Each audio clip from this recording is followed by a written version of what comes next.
We're live. Oh, slightly, what is that? A couple of seconds. There we go. 5 o'clock on the dot. Okay, so this is kind of new for me. I'll see how this goes in terms of fitting in a second live stream during the week. I'll kind of tell you more about what I'm up to at the moment and where my plans are heading and kind of things I want to be doing. Certainly over the next I would say between now and the end of the year, there was something I really want to get my teeth into. I want to do a lot of testing with it. I want to play with it, and I will then be bringing the results of it and sharing it through the live streams. But it's kind of something that has always appealed to me because many years ago, I had a friend of mine who said to me, he said, you know what? He said, you should just spend all your time fundamentally doing video and promoting, other people's products. And at the time I said, yeah, it's a nice idea, but I'm so focused on the coaching and sharing ideas, and obviously I got all the property stuff that I didn't really give it more thought than that. And obviously I've done some over the years. I've created various videos, promoted various products.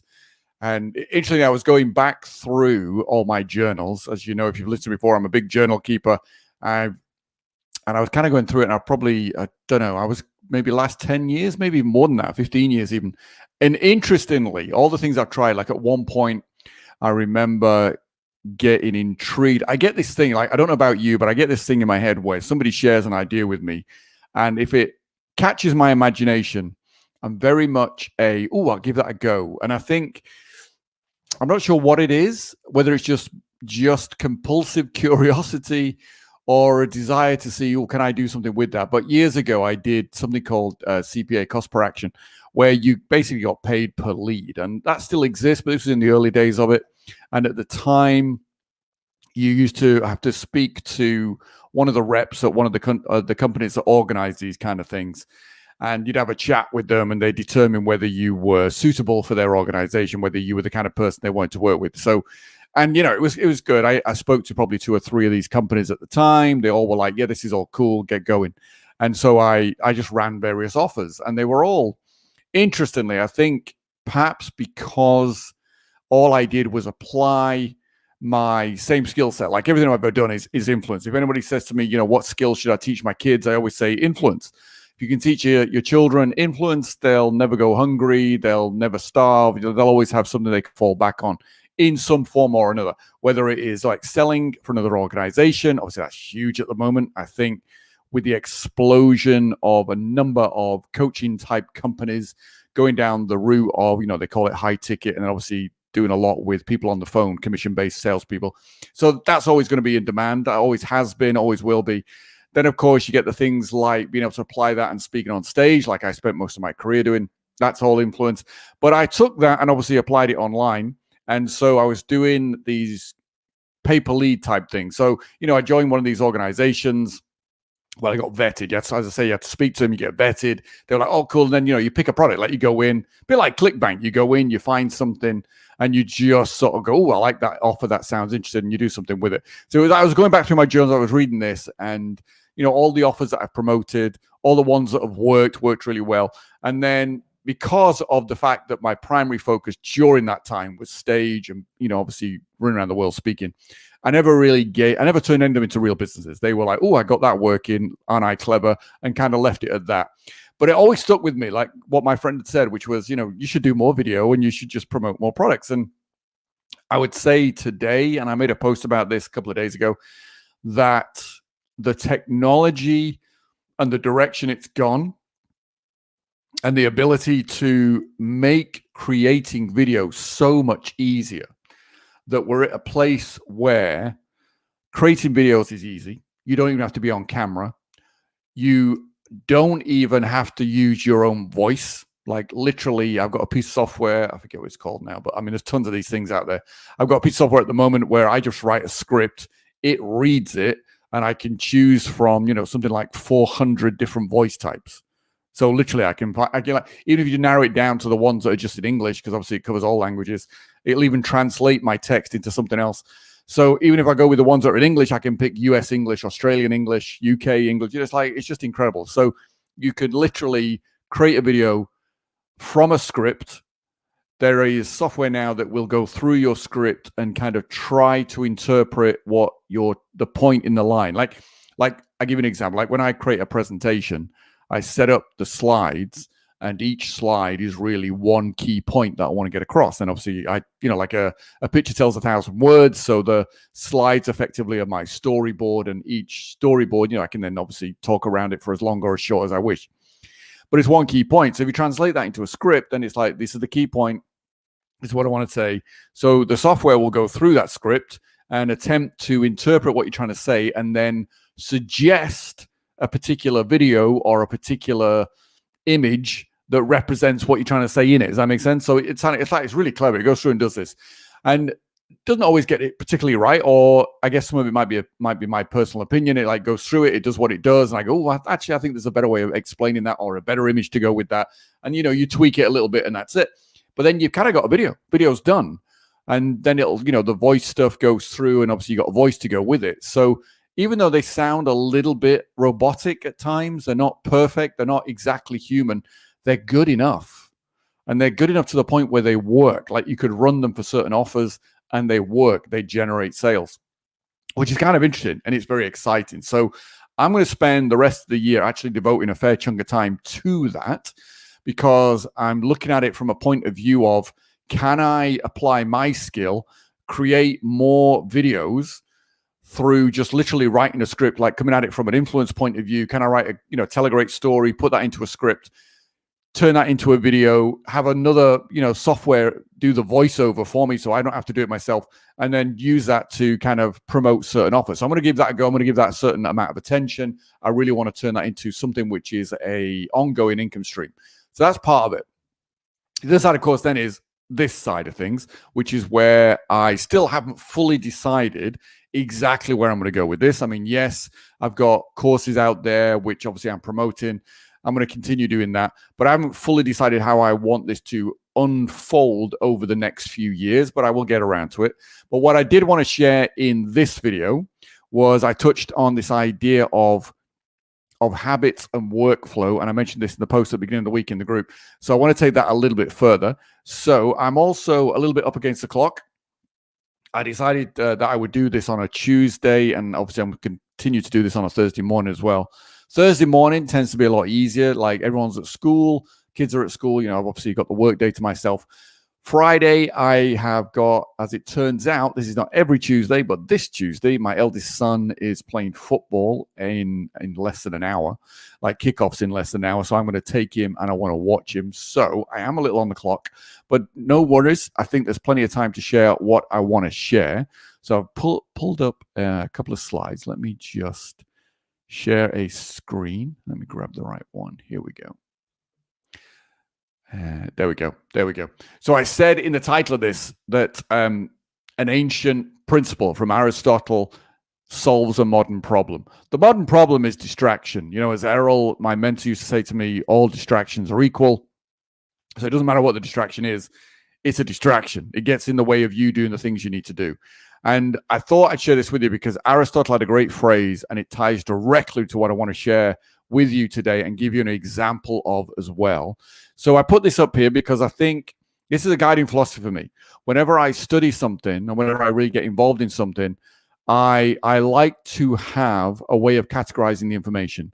And what I found from experience is that if I understand the principles behind something, like if I understand the organizing principles behind something, then everything else is so much simpler. So tactics change, tactics come and go. Principles don't. Principles are consistently permanent. So in the area of influence, like psychology, the human psychology, that hasn't changed. That hasn't changed in hundreds of thousands of years, isn't going to change anytime soon.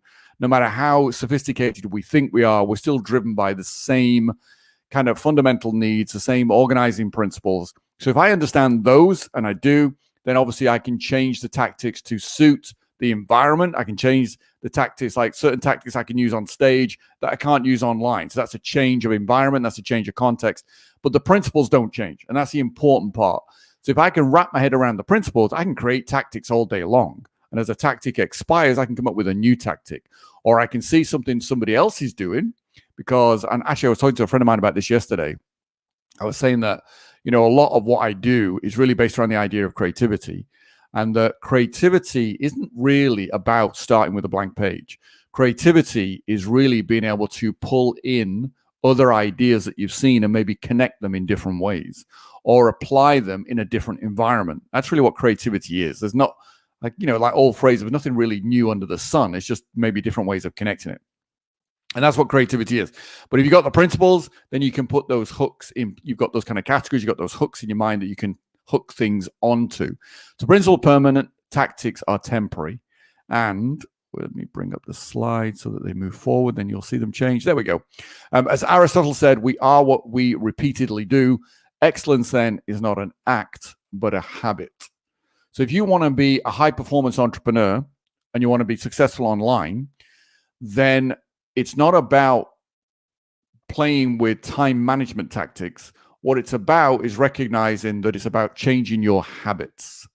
So if you can create in business, actually, let me move on the slide. Let me share this. In previous the last live I did, I shared this. I was talking about, at the heart of everything that you do, regardless of what area of life you're focused on, is mindset. Then around that comes vision, and then everything should be driven by that. In the area of finance, if you break that down into your online business or any business, then within that business, you can say, okay, you need a certain mindset, you need a certain habits you want to develop. And those habits are the workflows for that business. So within the business, you could say, take the vision, break that down into specific goals that you want to achieve. And as you know, as I spoke about before, I work in 90-day focus, like I focus in 90-day chunks. So you'd have a goal set for that 90-day period, so each quarter of the year. And then within that, of course, you then say, okay, here's where I am, here's where I want to get to in the next 90 days. And then you develop your strategy. But then a strategy by itself is great. And this is where I've noticed people can fall down. I know I have in the past, where I've been very good strategically. So I can map out a strategy. I can map out one for me. I can map out one for someone else.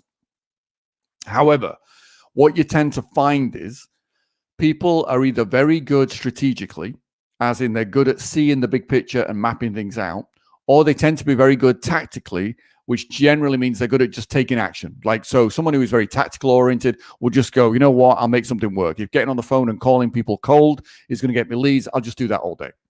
And so they don't really have a strategy other than this is going to do something and I'll just keep calling and I'll make 1,000 calls a day if necessary or whatever it takes until I get a result. And that's fine. But you don't tend to find both those qualities in the same person. And that can be a challenge for people like me and maybe for yourself as well. Like, so if you're someone who's highly creative, comes up with great ideas, but then gets a little bit overwhelmed with the implementation of it, or you fall into a trap of enjoying the planning of it, but not the execution, then this is where this needs to change. This is where this comes into being. If you want to be a high performance, if you want to move the needle, you want to make things happen, then you want to translate your strategy into weekly and daily workflows. That's where it becomes habitual. So then those weekly, daily workflows is what makes sure the strategy gets implemented. And that's key, absolutely key. So in other words, without those kind of workflows, then your behavior, your actions become erratic. They're not consistent. They're not disciplined. Like you've heard the phrase, freedom through discipline. And that's absolutely true. If you want to have, be in great shape so that you can run around, move, not get exhausted, be able to play with your grandkids and have tons of energy, then you've got to be disciplined enough to work out X number of times a week. You've got to be disciplined enough to eat certain foods and avoid certain other foods, regardless of the temptations around you. And that's part of it. We're surrounded by temptation. So they've got to become habits. They've got to become habitual. And so discipline means consistency. Consistency only really happens through habits. So you got to build those systems in place. The habits are the system. They're behavioral systems. Does that make sense? So you got to build those in. So you would break down your business.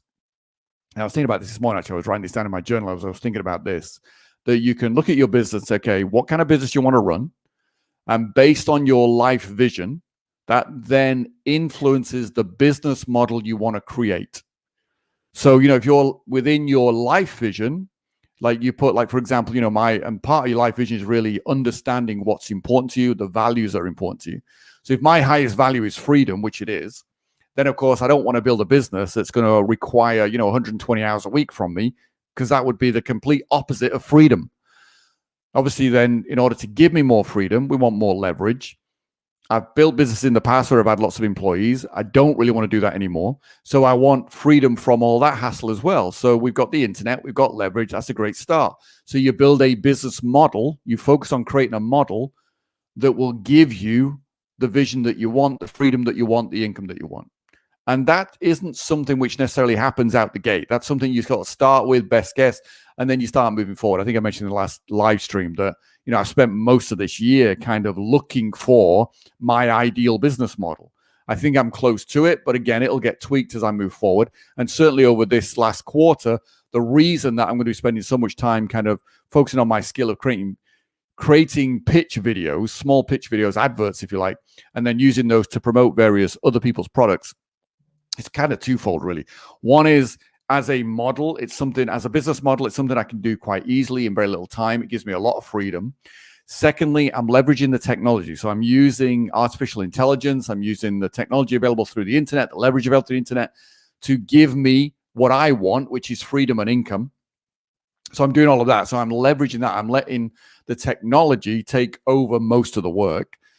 And then, of course, that then generates a certain amount of income. But then that's potentially a great business model.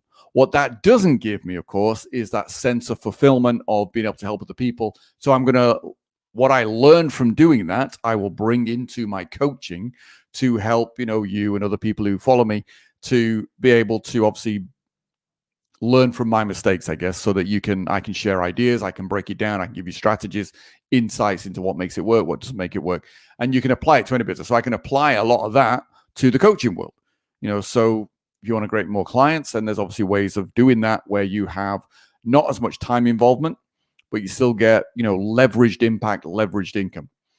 Because I've read a couple of posts this week in some of the coaching groups that I'm part of, and it's interesting seeing the responses to some questions, certainly in terms of, like somebody asking it was a nice question, actually. It was, if your current annual income became your current weekly income, what would change in your life? And some of the answers were very much, people said, I'd have to work harder. Well, actually, no, you wouldn't. How hard you work is a reflection of your business model. And this is why it's so important. So within your business, like, what is your business model? And I've talked about this before, but it's worth repeating.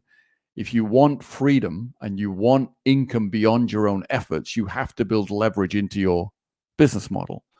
And it's never been easier to do that because of the nature of the internet, but you've got to deliberately do it. And obviously apply it, move forward. So back to habits then. We know we need to build some workflows. So in the same way that, like today, for example, I got on the bike, I did half an hour on the bike. Yesterday, I did a 21 minute routine. So it's like a little set of exercises, the 7 exercises in 7 minutes. So it's literally 45 seconds. So it's a HIIT type training, 45 seconds of exercise, 15 seconds of rest, and so on. Then I repeat that 3 times, 21 minutes. So again, I do that twice a week. I get on the bike twice a week. I do my little karate routines a couple of times a week. So I do weights, so I mix these up a little bit over the week. So I've got a bit of variety in there. But as I've said before, I'll exercise 4 to 5 times a week. So that's a habit. And that is necessary to give me, the energy and the vitality and the health that I want. So therefore, applying that concept to business, it's like, okay, what are your goals?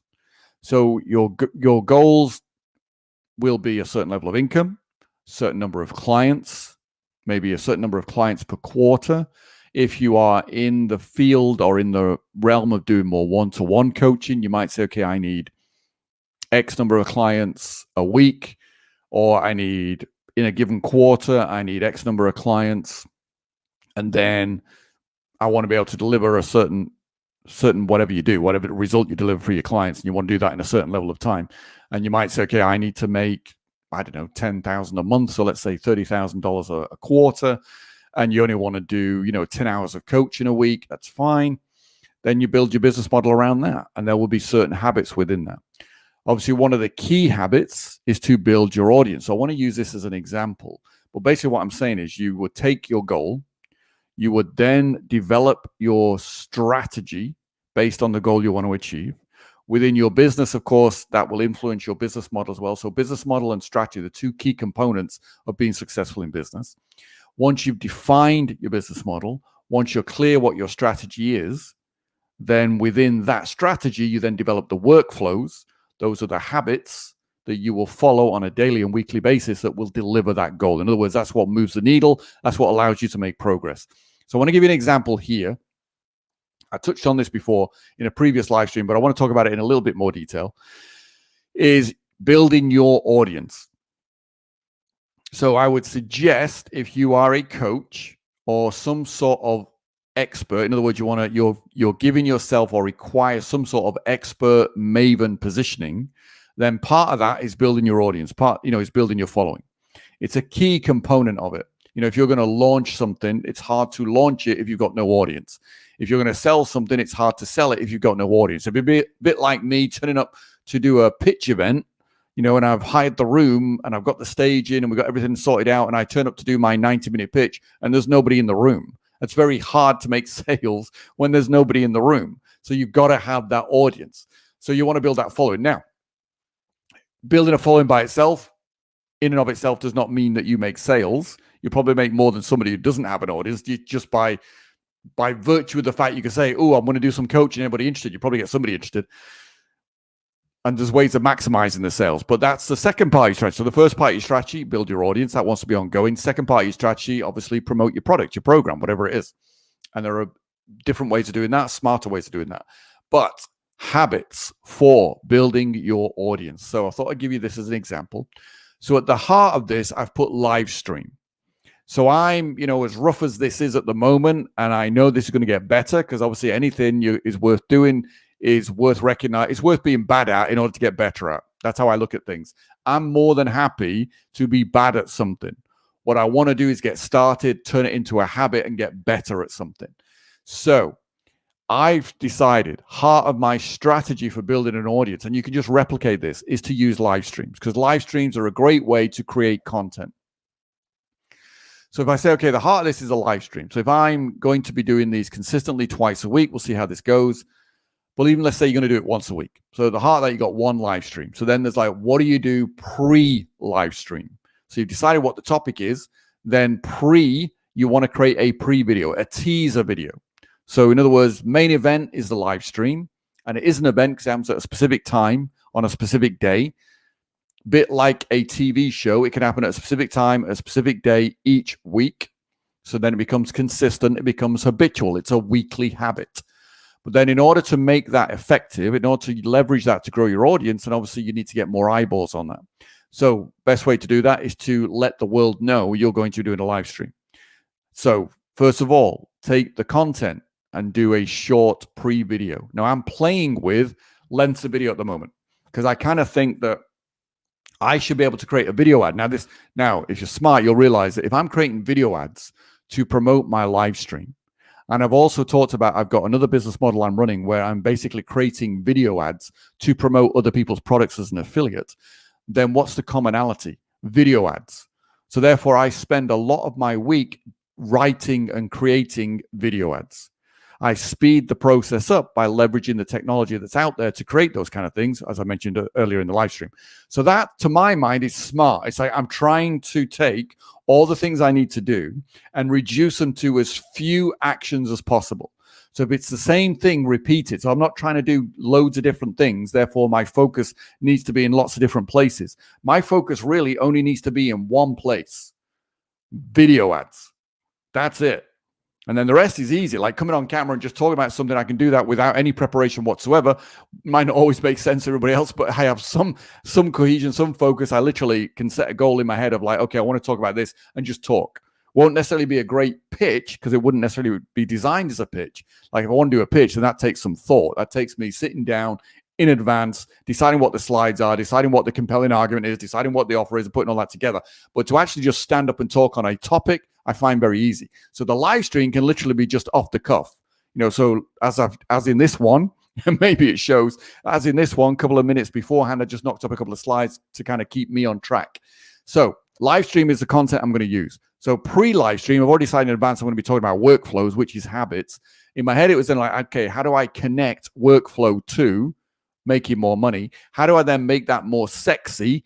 And as it happens, yesterday, I'll tell you the whole story. Yesterday, I was watching John Benson. I don't know if you come across him. He's the guy who kind of the inventor of the video sales letter. And he has started a YouTube channel, which is going pretty well. And so I'm on his email list. So I get an email every time he puts up a new video. And so the other day, he'd released a video talking about how to create, I think it's subheads. So I went and watched it. I like John's stuff. I like some of his little formulas that he comes up with, and I find them interested. Again, I'm collecting material to connect the dots to be creative. And so he was talking about a lot of, he calls it duality. I call it contrast. It's like being able to compare one thing with another. You know, like if you take, like if I stood next to, say, a Brad Pitt or a George Clooney, then by comparison, I will look a lot less handsome. Does that make sense? Because they're so much better looking than me. Whereas if I put myself next to, say, Quasimodo, then I'm going to look a lot better because by contrast to Quasimodo, I'm a lot better looking than he is. Some might argue otherwise, but I think I am. So it's contrast. So John calls it duality, but he was talking about using that in your subhead. So one of his little formulas was something old for something new. So therefore, the idea of an ancient idea which solves a new problem solves a modern problem. So there's a contrast between ancient idea, old, modern problem, new. So I just literally borrowed that. I thought, oh, that's pretty cool. I'll just see if I can write a headline. And that then became the headline for the video. So that was my thoughts behind it.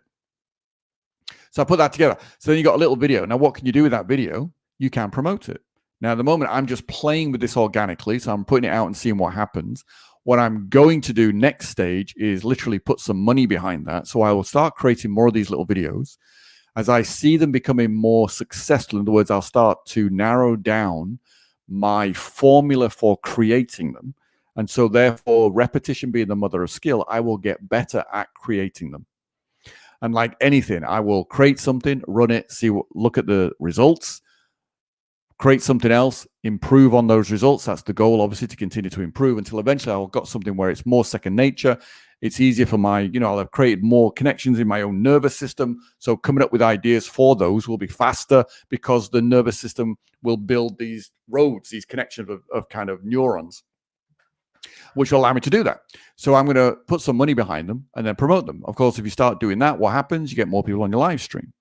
Then once the live stream's over, what do? Well, then we repurpose.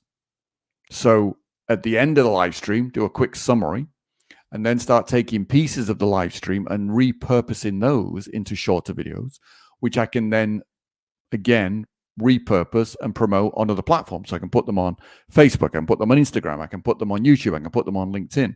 Again, if I want, I can put some money behind those as well. And certainly, on YouTube, for example, run them as discovery ads. On Instagram, run them some sort of other ad. So you can just continue, and then that creates a flow. So then that becomes a weekly workflow. So on a weekly basis, 2 live streams. Therefore, pre-live streams, you can kind of break it down, say on Monday, you might decide what the live streams are going to be about. And then on Monday, create the first pre-video for the first live stream. And then immediately put it out. So put it out. And as your following grows, obviously, putting it out means you probably don't need to do as much paid promotion because your audience you can encourage them to share that with their own followers and so on and so on. So it kind of starts to build momentum. So in the beginning, it's going to be fairly slow. The growth is going to be slow. So you'll see it slowly starting to move. And then at some point, you'll hit tipping point and it'll start to grow again. But that's from the consistency of it. And back to the analogy of working out. Like a couple of years ago, my wife pointed out that I'd started to put on a little bit of weight and I was exercising, but obviously I wasn't burning enough calories, or I was burning a lot less calories than I thought I was.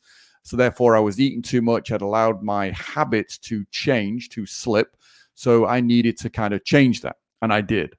So in the same way, in the beginning, I was working out, changing my foods, at times feeling a little bit hungry because I was having to, if you like, recondition my own metabolism and recondition my own body's natural response to things until it started to recognize that actually being hungry is not a problem and the hunger pain soon disappears. So, and then, of course, you start to develop new habits again. So, and then it was slow. And then, boom, I started to see a shift and a change in the way I looked. So when I looked in the mirror, I was like, oh, things are different. There's more muscle where things used to be, like, around my chest area. All of a sudden I can see the fact that, there's less flab around my around that area, and it's starting to look more taut and tight and flat. So it's like slow, and then you hit tipping point. Same is true here, same idea. But the important part is building these workflows. Define your strategy, define your business model. Then to turn your strategy into weekly and daily workflows, which become habitual, and that's what will give you excellence. Excellence is a habit, not an act, not a one-hit thing. It's not like you go to the gym once, lift everything, and go, that's it, I'm Arnie, nothing, it doesn't work that way. You don't win world or Mr. Olympia by going to the gym once. It's a consistent thing you do habitually, and you get better at it, and obviously you start to see better results from it. So do all of that. So quick summary then. Let me jump back through my slides. Can I do that? Yeah. We are what we repeatedly do. Excellence then is not an act, but a habit, which means you need to turn your business into a sequence of habits. So take your business model, take your strategy, break that strategy into weekly and daily habits, follow them, and that's how you will move the needle. That's how you will grow. That's how you will hit your goals. In the beginning, that might be kind of slow, but you will eventually hit tipping point, but you got to stick with it. That's why consistency and discipline is so important, because there's always the lag between action and result. So you kind of move along. You don't necessarily see a great thing. You don't necessarily see outwardly anything really changing. Like in the same way, you start hitting the gym and changing your eating habits, you don't necessarily see anything changing outwardly immediately. But then slowly, things are going on behind the surface. Boom, there's a change. And that ties in nicely. So it's like turn your strategy into weekly and daily habits. That's how you implement the strategy. Follow it. It becomes habitual. That's how you achieve your goals. That's how you move the needle. That's how you get to where you want to be. You want to deliver for yourself $1,000 a day in profit, develop the habits. You want to make $2,000 a day in profit, develop the habits. That's all it takes. Persistence, consistency means create habits. No habits, no workflows, we will not grow. All right, I'm going to leave it there. There's a comment before I go. Let me just jump on this. Hi, Rajesh. Yeah, just before I go, I've not changed the timing of the webinar. I'm doing 2. So I'm looking at sticking with Thursday. That's not going to change. And I'm looking at introducing Tuesday, and I'm not sure what time. I might bring it forward to 4 o'clock Tuesday rather than 5 o'clock, but I'm playing with that. But I want to see what impact doing 2 a week has in terms of being able to grow my audience versus just doing once a week. Like if once a week gives me the same result, then why do more work? But if twice a week gives me a better result, but the only way I'm going to find that out is obviously if I do it. It's like I'm a big fan of have an idea and do something. Yep, that's fine. Obviously, the webinar replays are always going to be there.